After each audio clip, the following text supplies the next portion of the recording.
जुटाएर हामी जाँदैछौँ। त्यहाँ हजारौँ भक्तजनहरूको निश्चय भिडभाडहरू पनि देख्न सक्नुहुनेछ।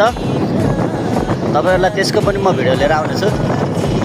हेर्नुहोस्, अहिलेको लागि चाहिँ तपाईँहरू यो बाटो कस्तो छ कमेन्ट गर्नुहोला।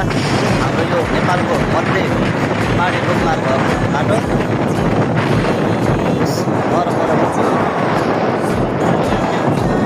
हल्लिँदो रहेछ क्या